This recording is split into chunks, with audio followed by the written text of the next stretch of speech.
नमस्कार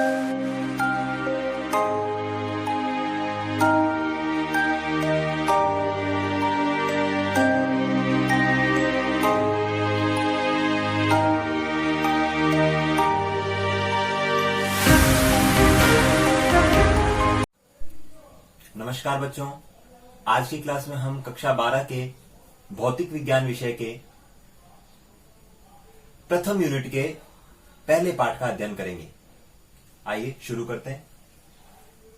हमारी जो फर्स्ट यूनिट है फिजिक्स में, हमारी जो फर्स्ट यूनिट है उसका नाम है स्थिर वैद्युतिकी, और इस यूनिट के जो फर्स्ट चैप्टर का नाम है वह है विद्युत क्षेत्र।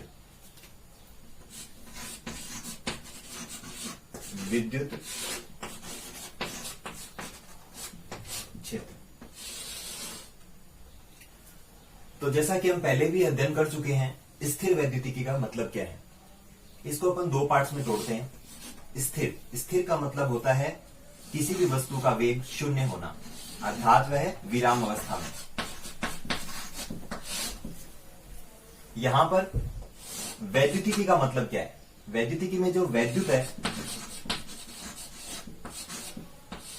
इसका अर्थ होता है इलेक्ट्रॉन से, और इलेक्ट्रॉन क्या चीज है, एक प्रकार का आवेश है। अर्थात स्थिर वैद्युतिकी में हम क्या करेंगे, ऐसे आवेशों का अध्ययन करेंगे जो विराम अवस्था में हो, एक जगह पर स्थिर हो। तो यह जो फिजिक्स की ब्रांच है यह कहलाएगी स्थिर वैद्युतिकी। इसको इंग्लिश में कहते हैं इलेक्ट्रोस्टैटिक।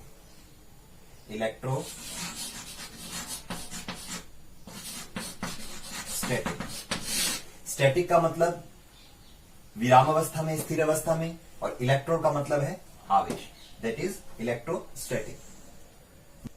नोट कर सकते। तो ये जो इलेक्ट्रोस्टैटिक ब्रांच है स्थिर वैद्युतिकी, और हमारे दैनिक जीवन में कहां कहां उपयोगी है, इसके दो तीन एग्जाम्पल है। जैसे बिजली का चमकना, दूसरा फोटोस्टेट मशीन,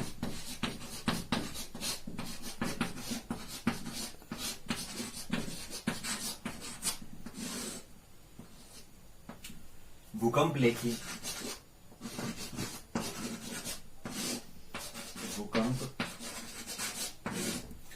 तो भूकंप लेखी जो भूकंप का जो तीव्रता का मापन करता है वह यंत्र है। फोटोस्टेट मशीन के बारे में आप जानते हैं, बिजली जो चमकती है। तो इन फिनोमिनन में, अवधारणाओं में स्थिर वैद्युतिकी का कॉन्सेप्ट लगता है। तो ये स्थिर वैद्युतिकी के दैनिक जीवन में एग्जाम। तो हमें देखना क्या है इस चैप्टर में, जो हमारा आवेश है बेसिकली उसके बारे में अध्ययन करना है। आवेश, चार्ज की आवेश क्या है, इसकी खोज किसने की, कौन कौन से एक्सपेरिमेंट हुए, कौन कौन से उपकरण हैं, आवेश के क्या गुणधर्म हैं, ये सब हमें आगे हमें अध्ययन करना है। तो सबसे पहले हम देखते हैं कि कोई भी जो वस्तु होती है वह विद्युत रूप से उदासीन होती है। इसका क्या मतलब है, आपको पता है कि जैसे कोई भी पदार्थ है, मैटर है, अगर आप उसके छोटे छोटे टुकड़े करते जाएंगे तो आपको लास्ट में एक यूनिट मिलेगी जिसे हम कहते हैं परमाणु, एटम। तो कोई भी जो परमाणु होता है, तो परमाणु में आपको पता है नाभिक में प्रोटॉन और न्यूट्रॉन होते हैं, और इलेक्ट्रॉन बाहर कक्षाओं में चक्कर लगाते हैं।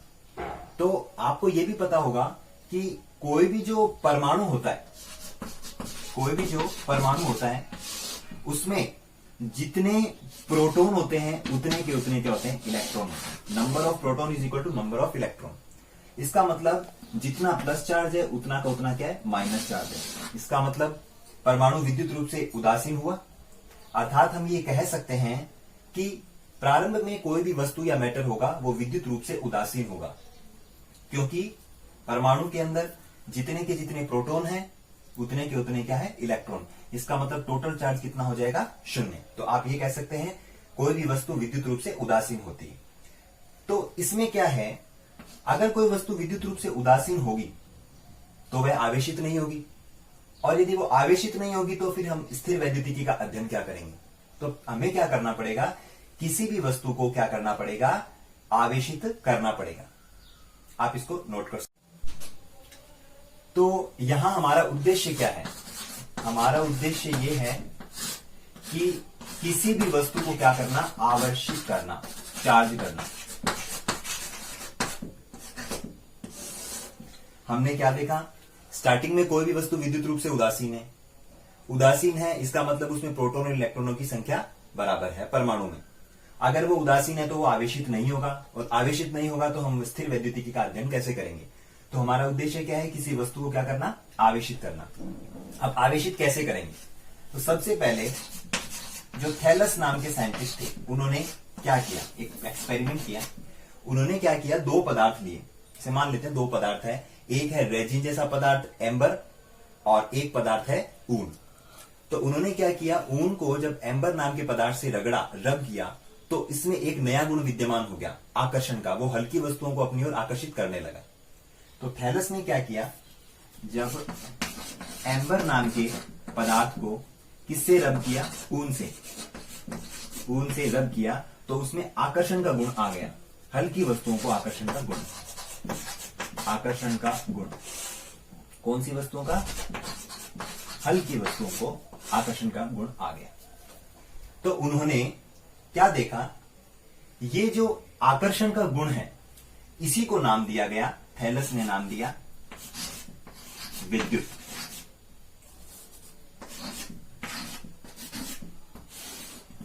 इसी को वैद्युत नाम दिया, क्योंकि ग्रीक भाषा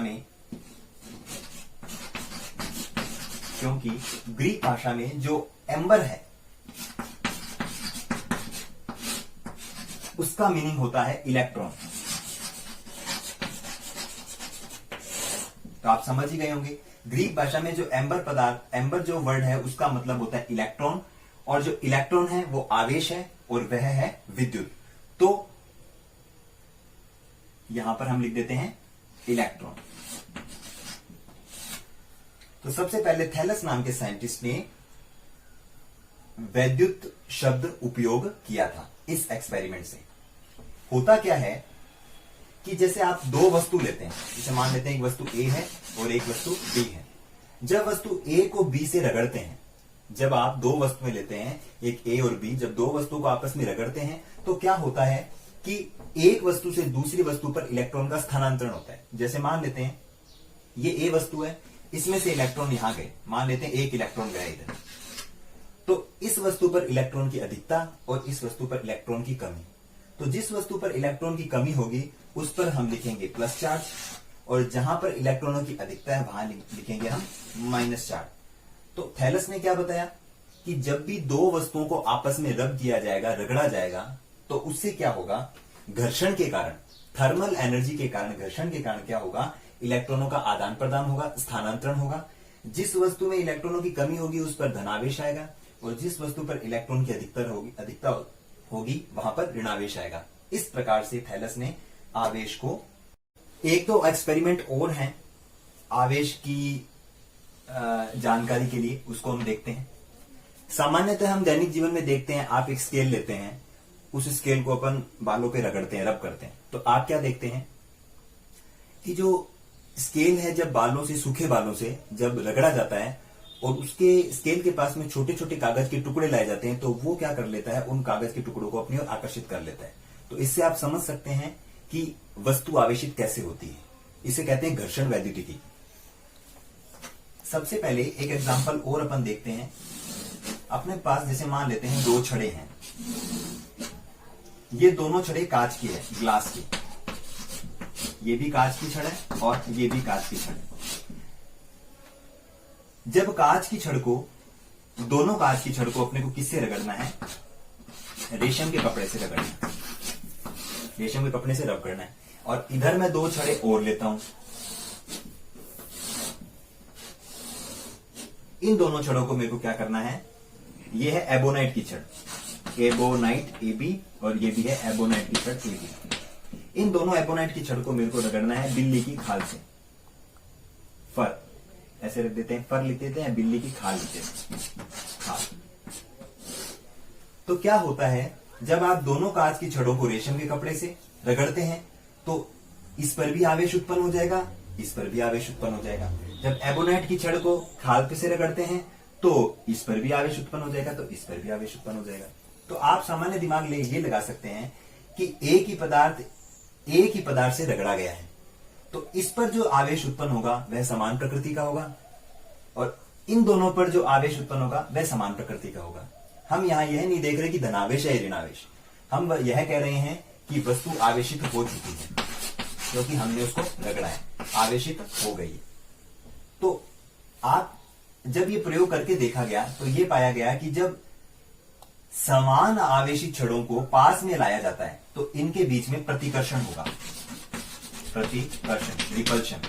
ये दोनों छड़ें एक दूसरे से प्रतिकर्षित होगी। इसी प्रकार इन दोनों छड़ों को भी जब पास में लाया जाएगा तो इनके बीच में प्रतिकर्षण का बल लगेगा।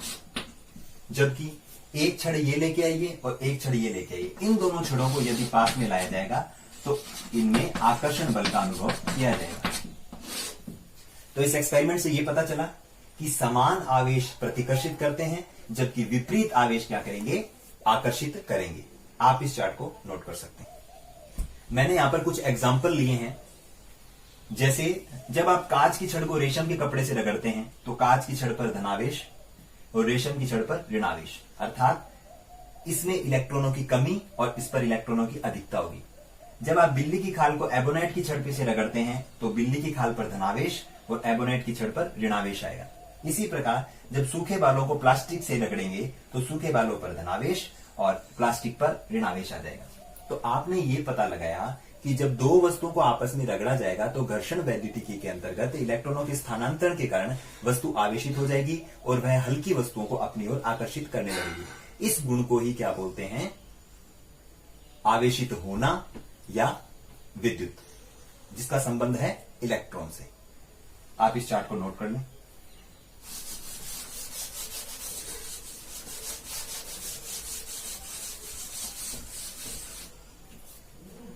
अब आगे हम क्या देखते हैं, अब हम थोड़ा सा आवेश के ऊपर स्टडी करते हैं, क्योंकि आपको पता है अब वस्तु आवेशित हो चुकी है, तो इसके ऊपर थोड़ा सा स्टडी करते हैं, अध्ययन करते हैं आवेश। सबसे पहले जो आवेश नाम दिया था वह दिया था बेंजामिन फ्रैंकलिन। इंग्लिश में इसको बोलते हैं चार्ज।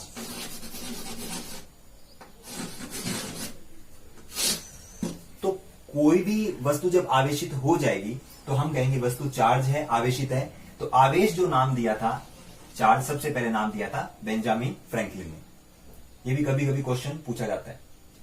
अब जो आवेश का नोटेशन है, आवेश को किस प्रकार से नोट किया जाएगा। आवेश का संकेत चित्र होता है कैपिटल क्यू या स्मॉल क्यू। जैसे मान लेते हैं आपके पास कोई ये ऑब्जेक्ट है और आप कहते हो कि वस्तु धनावेशित है, तो आप कहेंगे वस्तु पर आवेश की मात्रा कितनी है, कैपिटल क्यू। ऐसे नोटेशन इसको दिया जाएगा। दूसरा, आवेश कितने प्रकार के हैं। तो एक्सपेरिमेंट से आपने देखा कि एक आवेश होता है धनावेश और एक होता है ऋणावेश। आवेश के दो प्रकार हैं। यदि विपरीत प्रकृति के आवेश हैं तो उनमें क्या होगा, आकर्षण। ये हम बेसिकली गुणधर्म देख रहे हैं, प्रॉपर्टीज वगैरह या सामान्य चर्चा आवेश के बारे में। और यदि समान आवेश हैं, प्लस प्लस या माइनस माइनस, इन दोनों में क्या होगा, प्रतिकर्षण होगा।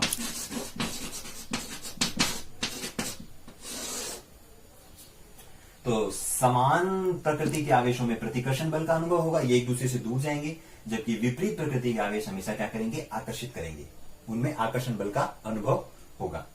आप इसे नोट कर सकते हैं। आवेश के बारे में आगे क्या चर्चा कर रहे हैं अपन, कि कोई भी जो आवेश होता है Q, उसका संबंध हमेशा द्रव्यमान से होगा, मास से होगा, द्रव्यमान से। इसका मतलब जहां पर द्रव्यमान होगा वहीं पर आवेश होगा। इसका मतलब ये है। इसको कैसे समझेंगे, इसे मान लेते हैं आपके पास दो वस्तु है, वस्तु A और B। जब दोनों वस्तुओं को आपस में रगड़ोगे, रब करेंगे, तो मान लेते हैं इलेक्ट्रॉन यहां से आ गया, एक इलेक्ट्रॉन यहां गया, तो यहां इलेक्ट्रॉनों की अधिकता, तो मैंने बताया यहां पर ऋणावेश, और यहां इलेक्ट्रॉनों की कमी, तो यहां पर हो गया धनावेश। वस्तु आवेशित हो चुकी है। तो आप ये जरा गौर करके देखिए, एक इलेक्ट्रॉन इसमें उठ के गया है, तो इसका मतलब यहां पर एक इलेक्ट्रॉन के द्रव्यमान की कमी भी आई है। तो आप ये देखेंगे कि जिस वस्तु में इलेक्ट्रॉनों की कमी हो रही है, अर्थात जो धनावेशित हो रही है, उसका द्रव्यमान क्या होगा, मास में क्या आएगी, उसमें कमी आएगी, उसके मास में कमी आएगी। होगी बहुत नेग्लिजिबल, बट फिर भी होगी। ये वस्तु ऋणावेशित हुई है, अर्थात इसने इलेक्ट्रॉनों को ग्रहण किया है। 1 इलेक्ट्रॉन, 2 इलेक्ट्रॉन, 3 इलेक्ट्रॉन ऐसे ग्रहण किए जाएंगे, तो वस्तु बी के द्रव्यमान में क्या होगी, वृद्धि होगी। तो यहां पर द्रव्यमान में या मास में क्या होगी, वृद्धि होगी। तो कोई भी वस्तु जब धनावेशित होगी तो उसके मास में कमी होगी, और जब वस्तु ऋणावेशित होगी तो उसके मास में क्या होगी, वृद्धि। इसको रटे ना, इसको समझें, ठीक है। तो इस प्रकार से आप ये देख सकते हैं। आगे हम देखते हैं कि आवेश का मात्रक क्या है, यूनिट। 11th क्लास में पढ़ते थे मात्रक, यूनिट क्या है। इसमें क्या है कि जो आवेश है उसका नोटेशन होता है क्यू। आप बोल करके देखें कि 10वीं क्लास में एक सूत्र था, आई इज इक्वल टू, जो करंट होती है विद्युत धारा, I is equal to Q by T. Q charge है और टी क्या है, समय। जब आपके चालक में समय के रेस्पेक्ट में इलेक्ट्रॉन या आवेश मूवमेंट करता है तो वहां पर विद्युत धारा का निर्माण होता है। ये सूत्र आप पढ़ चुके हैं। तो यहां पर क्यू से सूत्र क्या बनेगा आपके पास में, Q is equal to I into T, I multiply by T. तो आई क्या चीज है, करंट। और 11वीं क्लास में आपने देखा था कि जो करंट का जो मात्रक होता है वह होता है एम्पियर। और टी क्या चीज है, टी क्या चीज है, समय। समय का मात्रक होता है सेकेंड। इसका मतलब एम्पियर इंटू जो सेकेंड है वह किसका मात्रक हो गया, आवेश का। इस एम्पियर इंटू सेकेंड को ही हम क्या बोलते हैं, कूलाम बोलते हैं, कूलाम। इसको सी से प्रदर्शित करते हैं। इसका मतलब जो आवेश है उसका जो नॉर्मल मात्रक है एम्पियर इंटू सेकेंड, जिसे हम कहेंगे कूलाम। इसका मतलब आवेश का मात्रक क्या हो गया, कूलाम। ये इसका एसआई मात्रक है, सिस्टम इंटरनेशनल आप सब जानते हैं 11th क्लास में। यह है कूलाम, इसका एसआई मात्रक है एमकेएस। अगर आप सीजीएस सिस्टम में देखें, सीजीएस सिस्टम में देखें तो सीजीएस सिस्टम में जो आवेश का मात्रक होता है वह होता है स्टेट कूलाम, स्टेट कूलाम। आप इसे नोट कर सकते हैं।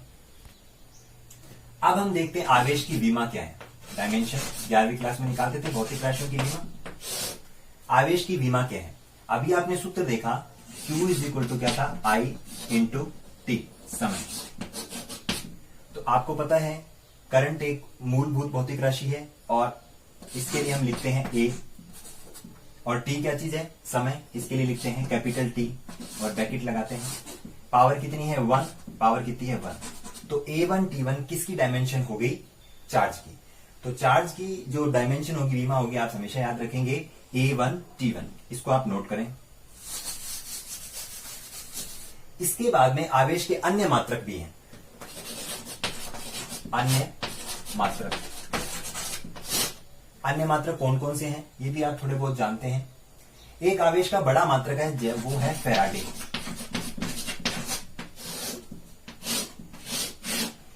आवेश का एक मात्रक हो गया coulomb, ampere into second, coulomb. एक हो गया स्टेट कूलाम, और एक बड़ा मात्रक है फैराडे। एक फैराडे में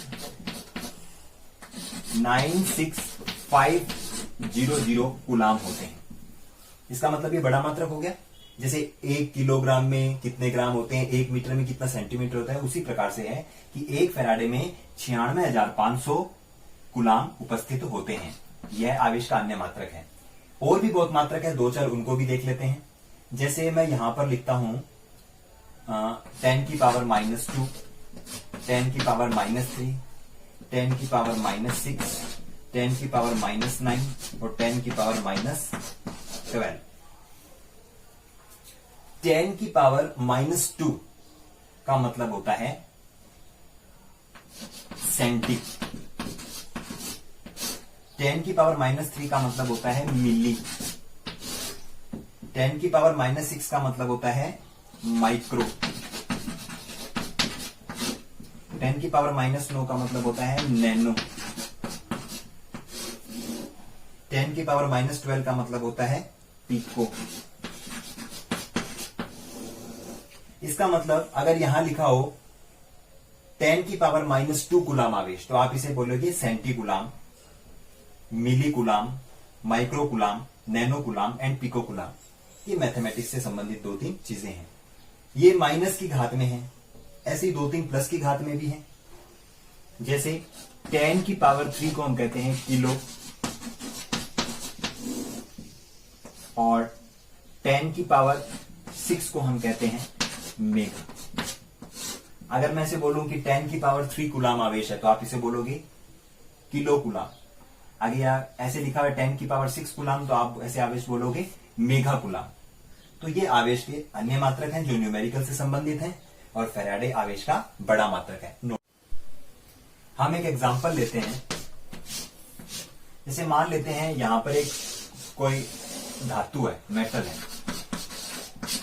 अगर इस धातु पर आप किसी एक्सरे को इंसिडेंट करो, जैसे मान लेते हैं यहां पर एक एक्सरे किरण आ रही है। एक्सरे तो सब जानते ही है, एक्सरे किरण इसके ऊपर आ रही है। अब जैसे क्या होता है, एक्सरे इसके ऊपर इंसिडेंट होती है तो इसमें से मान लेते हैं इलेक्ट्रॉन निकलने चालू हो जाते हैं। यह प्रकाश विद्युत प्रभाव है। तो धातु में से इलेक्ट्रॉन निकल रहे हैं, तो क्वेश्चन ये है कि इस धातु के ऊपर कौन सा आवेश आएगा, चार्ज आएगा। तो आप दिमाग लगाएं कि कोई भी वस्तु अपने में से इलेक्ट्रॉन का त्याग कर रही है, इसका मतलब धातु पर कैसा चार्ज आ जाएगा, प्लस आवेश आ जाएगा, अर्थात धातु धनावेशित हो जाएगी। इससे आप इस एग्जांपल से आप इसको समझ सकते हैं। ठीक है,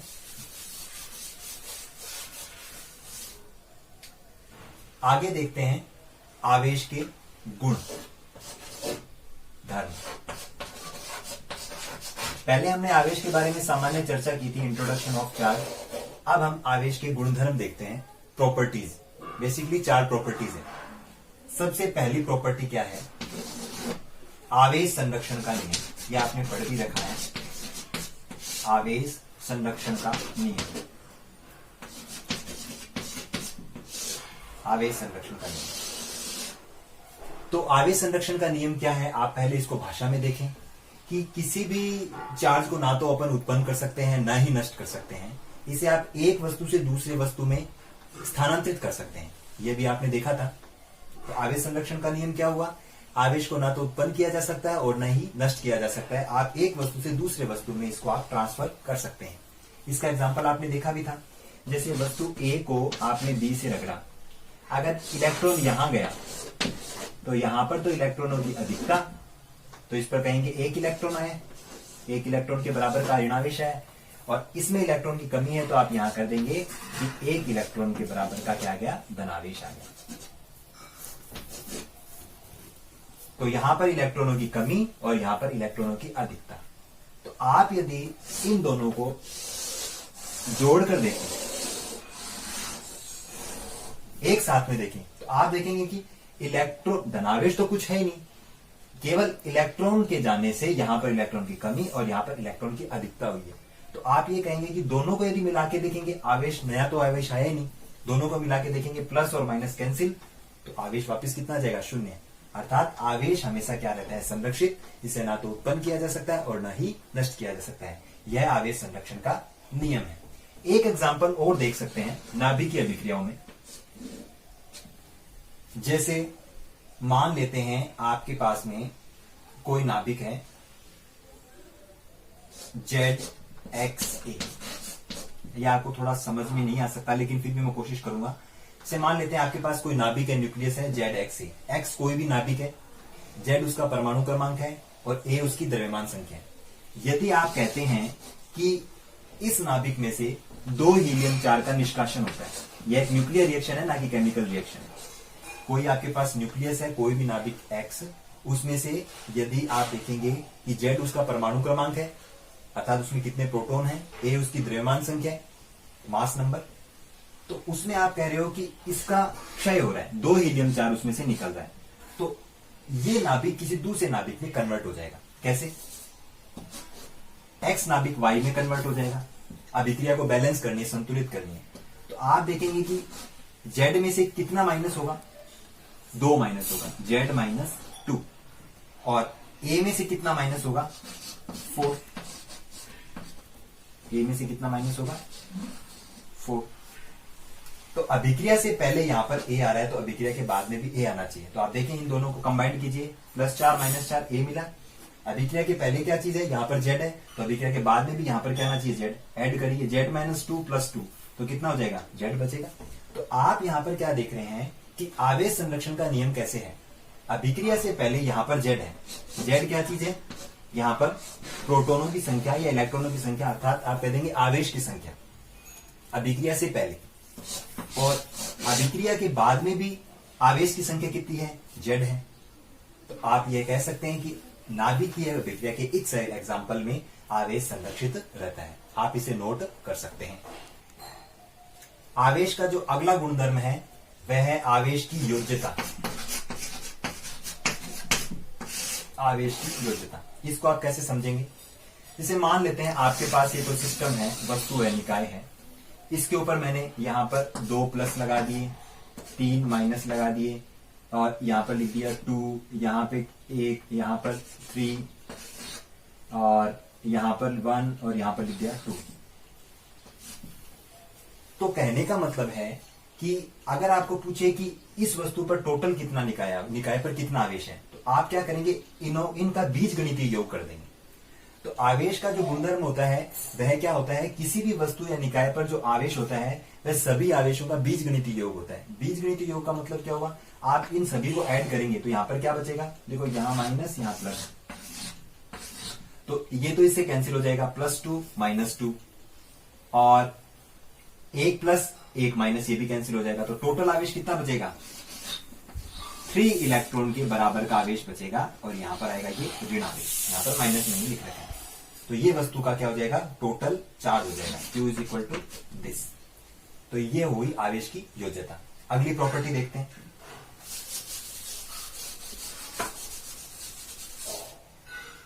आवेश की अगली प्रॉपर्टी है आवेश की निश्चलता।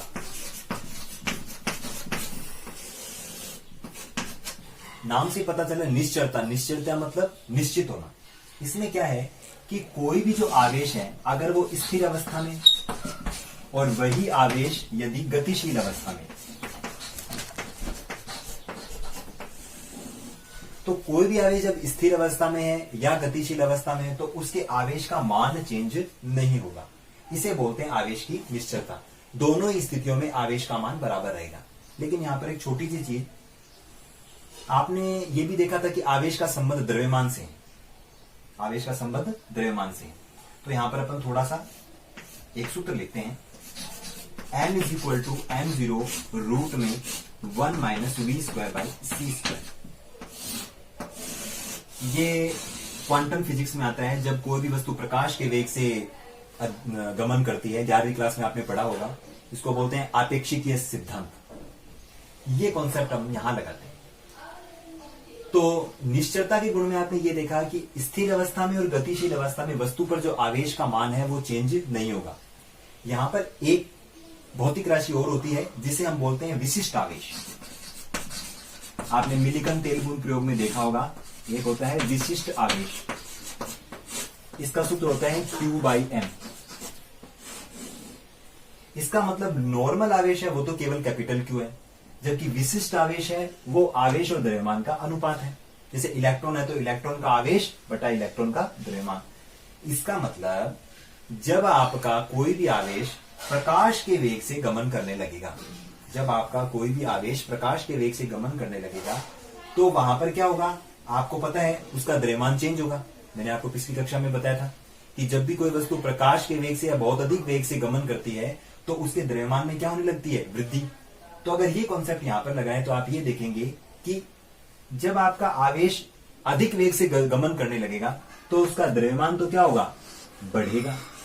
और अगर द्रव्यमान बढ़ेगा तो विशिष्ट आवेश क्या द्रव्यमान की व्युत्क्रमानुपाती है, तो विशिष्ट आवेश के मान में क्या आएगी, कमी आएगी।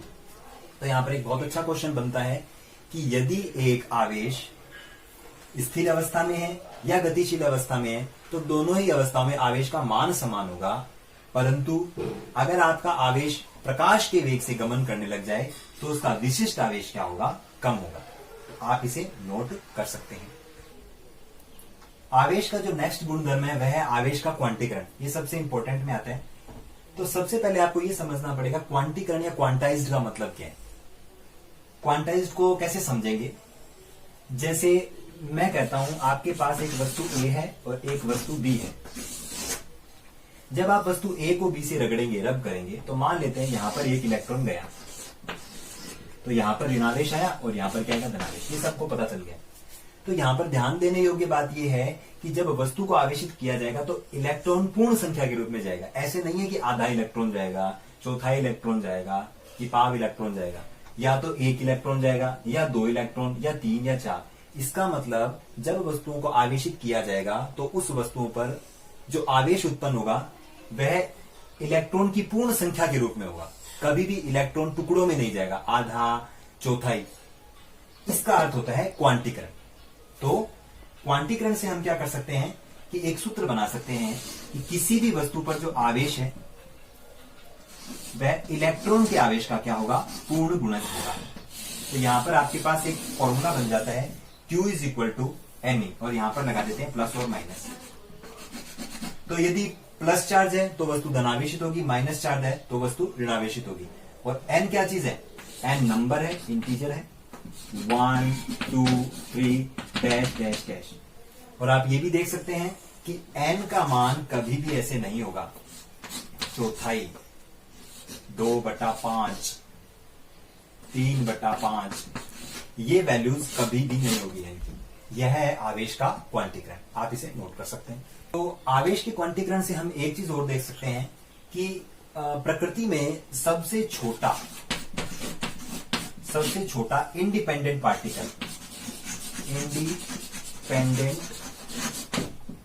पार्टिकल नहीं, आवेश क्या है। एक क्वेश्चन बनता है कि प्रकृति में सबसे छोटा इंडिपेंडेंट आवेश कौन सा है, तो उत्तर होगा इलेक्ट्रॉन। इंडिपेंडेंट का मतलब होता है स्वतंत्र। तो इलेक्ट्रॉन ही एक स्वतंत्र आवेश है, जबकि प्रोटॉन का एग्जांपल लेते हैं। जैसे मान लेते हैं आपके पास प्रोटॉन है। अब आपको पता है प्रोटॉन कहां रहता है, प्रोटॉन रहता है नाभिक में। या आप उच्च कक्षाओं में देखेंगे प्रोटॉन कहां रहता है, नाभिक में रहता है। अब इलेक्ट्रॉन तो कक्षाओं में मूवमेंट लगाता है, चक्कर लगाता है, आपको पता है। तो इलेक्ट्रॉन तो स्वतंत्र है, वह तो अगर किसी वस्तु को आप आवेशित करोगे तो या तो 1 इलेक्ट्रॉन जाएगा, 2 इलेक्ट्रॉन, 3 इलेक्ट्रॉन, 4 इलेक्ट्रॉन। ये आवेश का क्वांटीकरण था। बट आप नाभिक के अंदर प्रोटॉन की चर्चा करोगे तो आपको देखेंगे कि क्वार्क पार्टिकल्स होते हैं, क्वार्क कण। या कुछ कक्षा में देखेंगे एड्रॉन्स, पायोन, कायोन, ऐसे करके बहुत सारे पार्टिकल्स होते हैं। तो जो क्वार्क पार्टिकल है या एंटी क्वार्क पार्टिकल है, ये जो होते हैं, इन कणों पर जो आवेश होता है वह होता है इलेक्ट्रॉन का इंटीजर मल्टीपल नहीं होता। ऐसे होता है E/3, 2E/3। तो ये भी आपको जानकारी होनी चाहिए कि जब आप न्यूक्लियस में एंटर कर जाएंगे, नाभिक में एंटर कर जाएंगे, तो जो प्रोटॉन और जो न्यूट्रॉन होते हैं वह किन्हीं अन्य कणों से मिलकर बने होते हैं, जो है क्वार्क कण। और जो क्वार्क कणों पर जो आवेश होता है वो हमेशा इलेक्ट्रॉन के आवेश का पूर्ण गुणज नहीं होता, 1/3, 2/3 इस प्रकार से होता है। तो यह भी आपको जानकारी होनी चाहिए, आप नोट कर सकते हैं। अगले टॉपिक में हम देखते हैं कि किसी वस्तु को कितने प्रकार से हम आवेशित कर सकते हैं। तो आवेशन की कितनी विधियां हैं। तो आवेशन की जो सबसे पहली विधि है वह है घर्षण के कारण। वो आप सब पढ़ चुके हैं, घर्षण के कारण। इसमें मैंने आपको फिर से बता देता हूं कि कोई वस्तु A को किसी वस्तु B से रगड़ोगे तो मान लेते हैं यहां से इलेक्ट्रॉन आए, तो यहां से इलेक्ट्रॉन का स्थानांतरण यहां हो रहा है, तो यहां पर इलेक्ट्रॉनों की अधिकता, तो यहां पर आएगा माइनस चार्ज, और यहां इलेक्ट्रॉन की कमी, तो यहां पर आएगा प्लस चार्ज। यह है घर्षण के कारण किसी वस्तु को आवेशित करना। दूसरा जो एग्जाम्पल है वह होता है चालन के कारण, बाय कंडक्शन।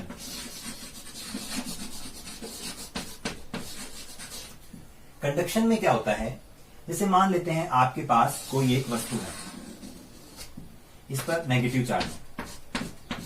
कोई वस्तु है उसके ऊपर नेगेटिव चार्ज है, और इसके पास एक दूसरी वस्तु है, ये मान लेते हैं उदासीन है। तो जब आप इस वस्तु को इसके टच करोगे, स्पर्श करोगे, चालन में क्या होगा, स्पर्श करना पड़ेगा। जब एक वस्तु, आवेशित वस्तु को किसी अनावेशित वस्तु से आप टच करोगे तो यहां से धीरे धीरे आवेश का क्या होने लगेगा, ट्रांसफर होने लगेगा। और आप ये देखेंगे कि इस पर भी कैसा चार्ज आ जाएगा, नेगेटिव चार्ज आ जाएगा। तो आपने क्या किया, पहले ये वस्तु पर आवेश नहीं था, इसको इससे टच कराया, स्पर्श कराएगा, तो ये वस्तु भी क्या हो गई, आवेशित हो गई। तो इसे कहते हैं चालन द्वारा आवेशन होना। इसमें ध्यान देने योग्य बात यह है कि यदि दोनों वस्तुएं समान आकार की हैं, समान शेप की, समान आकार की, समान आकृति की, समान पदार्थ की है, तो स्पर्श करने के बाद में इन दोनों पर जो आवेश होगा, क्योंकि इसमें से आवेश गया है, तो आवेश होगा वो Q/2 और कितना हो जाएगा, Q/2 हो जाएगा। इसका मतलब इसी कंडीशन में क्या होगा कि दोनों वस्तुओं पर आवेश आधा आधा बट जाएगा। यह होता है चालन द्वारा आवेशन। आप इसे नोट कर सकते हैं। आवेशन की जो अगली विधि है वह है प्रेरण के कारण, बाय इंडक्शन। तो इस विधि में क्या होता है, जैसे मान लेते हैं आपके पास एक वस्तु है और यह धनावेशित है। यदि आप इसको किसी दूसरी वस्तु के संपर्क में लाते हैं, यह उदासीन है, तो क्या होगा कि मैंने आपको बताया कि कोई भी वस्तु उदासीन है तो उसमें धनावेश का वितरण केंद्र भी होगा और ऋणावेश का वितरण केंद्र भी होगा, प्लस और माइनस दोनों सेम होंगे। तो यदि ये धनावेश इस वस्तु के संपर्क में आएगा तो इसका जो माइनस है यह है तो इससे अट्रैक्ट हो जाएगा, और इसका जो प्लस है वो इससे क्या हो जाएगा, रिपेल हो जाएगा। अभी यह वस्तु आवेशित नहीं है, जितने प्लस है उतने माइनस है, तो वस्तु विद्युत रूप से अभी भी उदासीन है। हमारा उद्देश्य है वस्तु को क्या करना, आवेशित करना। तो इसके लिए हम क्या करेंगे, यहां पर एक वायर लेके यहां पर इसको क्या कर देंगे, ग्राउंड कर देंगे। ग्राउंड का मतलब होता है अर्थिंग, भू संपर्कन, भू संपर्कित। तो जब हम भू संपर्कित करते हैं, अर्थिंग करते हैं, तो आपको पता है कि जो अर्थ होती है वो इलेक्ट्रॉन का ओशियन है, इलेक्ट्रॉन का भंडार है। तो जैसे ही हम वायर कनेक्ट करेंगे तो एक एक इलेक्ट्रॉन यहां से मूवमेंट करेगा और इसमें जाएगा। या आप ऐसे बोल सकते हो कि प्लस जो आपका धनावेश है वो भू संपर्कित हो जाएगा। तो इसपे से प्लस चार्ज तो क्या होने लगेगा, हटने लगेगा, और केवल इस पर कौन सा चार्ज रह जाएगा, माइनस चार्ज रह जाएगा। तो आपकी जो वस्तु है वह क्या हो जाएगी, ऋणावेशित हो जाएगी। तो इस प्रकार से आप क्या कर सकते हो, वस्तु को ऋणावेशित कर सकते हो। तो आज की कक्षा में आपने क्या क्या देखा कि सबसे पहले वस्तु विद्युत रूप से उदासीन थी, उसको हमने घर्षित करके रगड़ कर क्या किया, आवेशित किया। आवेश की खोज किसने की, आवेश का नाम किसने दिया, आवेश कितने प्रकार के हैं, आवेश के गुण धर्म क्या हैं, आवेश का नोटेशन क्या है, और आवेश का क्वांटीकरण है, आवेश की निश्चलता है। तो आज के टॉपिक में हमने केवल क्या देखा, आवेश से संबंधित सामान्य पूरी चर्चा हमने आज के लेक्चर में की। आप इसका अध्ययन करें।